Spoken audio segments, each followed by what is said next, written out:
Баршаңызға қайырлы күн достар, менің каналыма қош келдіңіздер. Бүгін сіздермен бірге өте қолжетімді заттардан жасалатын керемет бисквиттің рецептін ұсынатын боламын. Оған қоса осындай керемет тортты жасап үйренетін боламыз. Міндетті түрде дәл менің рецептімен жасап көріңіздер. Видеоны соңына дейін қарап үйреніп алыңыздар. Және каналыма тіркелмеген болсаңыздар тіркеліп, қасындағы қоңырау батырмасын басып қоюды ұмытпаңыздар.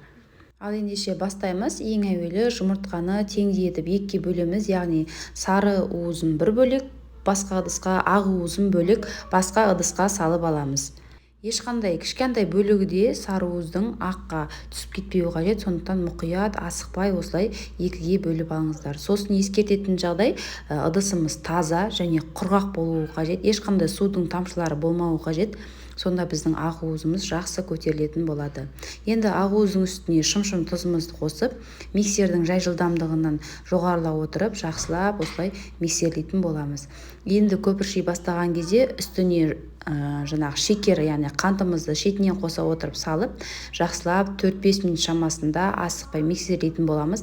Қанттың барлығын бірден сала салмаймыз, себебі біздің массамыз басылып қалуы мүмкін. Сондықтан асықпай дәл видеодағыдай мен білген ақпараттармен осылай, мен айтқан ақпараттармен осылай жасап алыңыздар. Енді міне біздің ақ уызымыз дайын, массамыз. Енді сары уыздың үстіне сүтімізді құямыз және сұйық майымызды құйып, миксермен бір араластырып аламыз. Көп араластырудың қажеті жоқ, жай ғана араластырамыз. Енді ұнымызға алдын ала разрыхлителді қосып араластырып аламыз. Ақ уыздың үстіне сары уызды бірден қоса салмаймыз, шетінен екі бөлікке бөліп қосып салып, дәл осылай лопатканың көмегімен жақсылап араластырып аламыз. Мінекей біздің массамыз дайын болды. Енді осы массаның үстіне ұнымызды міндетті түрде илектен өткізіп, барлығын бірден қоса салмаймыз, 2-3 бөлікке бөліп, осылай шетінен қоса отырып, лопатканың көмегімен төменнен жоғарыға қарай кері бағытта жақсылап араластыратын боламыз. Асықпай мұқият араластырып алыңыздар. Ұнның барлығын бірден қоса салсаңыздар, біздің ақ уызымыз басылып қалады, сосын бисквитіміз көтерілмей шығатын болады. Сондықтан мұқият болып дәл осылай видеодағыдай жасап алыңыздар. Мінекей біздің ақ уызды массамыз дайын, өте керемет массамыз болып шықты. Енді пешімізді осы уақытта қыздырып қоямыз. Менде 20 диаметрлі формаға салып, арасындағы ауасын осылай шығарып, 180 градуста қызарғанша пісіріп аламыз. Мінекей біздің бисквитіміз пісіп шықты. Піскен піспеген осылай шпажканың көмегімен тексеріп аламыз. Шпажкамыз құрғақ болса, онда піскен деген сөз. Енді толықтай суығаннан кейін бар формадан шешеміз, ақырындап пышақпен шешетін алып, формамыздан шешіп аламыз. Мінекей қараңыздар, біздің бисквитіміз керемет болып көтерілді, толықтай суыды және өте керемет болып шықты. Қараңыздар, бетіндегі артық жеттерін алып тастаймыз. Сосын кондитерлік пышақпен немесе қарапайым пышақпен теңдей етіп 4 бөлікке немесе 3 бөлікке бөліп аламыз. Мен осылай барлығын бір келкі қылып 3 бөлікке бөліп алдым. Қараңыздар, біздің бисквиттеріміз керемет бір келкі болып шықты. Ешқандай жері толықтай пісіп, барлық жері әдемі болып шықты. Енді кремін дайындаймыз. Ол үшін творожный сыр және сливки, сахарный пудра үшеуін араластырып, жақсылап миксердің көмегімен қоюланғанша жақсылап миксерлеп аламыз. Достар, құрамындағы заттарын төменде описание бөліміне қалдырамын. Қанша мөлшерде қосқаны барлық сол жерде жазылған, төменнен қарасаңыздар болады. Мінекей біздің креміміз дайын болды. Осылай қою керемет болып шықты. Енді тортымызды құрастыратын боламыз. Мен осылай арнайы клубниканы сәндеу үшін, арасына қосу үшін дайындап алдым.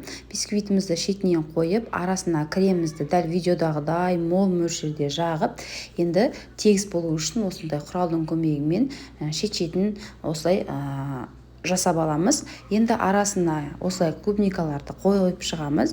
Бұл енді қалауларыңыз бойынша, қаласаңыздар қоспай-ақ креммен жасай берсеңіздер де болады.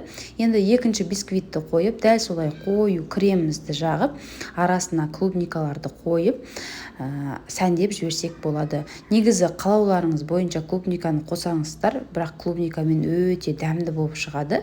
Қазір жаз сезоны болғандықтан клубниканы молынан қоссаңыздар тіпті керемет болады. Барлығын осылай жасап алдым. Енді үшінші бисквитті қойып, бетіне жақсылап кремімді жағып шығатын боламын. Бұл тортты тапсырысқа жасасаңыздар да болады, немесе отбасын қуанту үшін жасасаңыздар да болады. Өзім мастер-класстан сатып алған оригинал рецепт, сондықтан қорықпай жасай беріңіздер. Мінекей барлығын креммен қаптап, осылай 2 сағат көлемінде холодильникке кремі сіңгенше қалдыратын боламыз. Мінекей 2 сағат көлемінде холодильникте тұрды. Ақырында формадан шешіп аламыз. Енді бетін тегістеп, сыртын негізі обтяжкамен қаптап сәндесеңіз де болады, немесе түрлі түске боясаңыздар да болады. Мен бірақ өзімізге болған соң осылай қарапайым күйінде қалдырдым.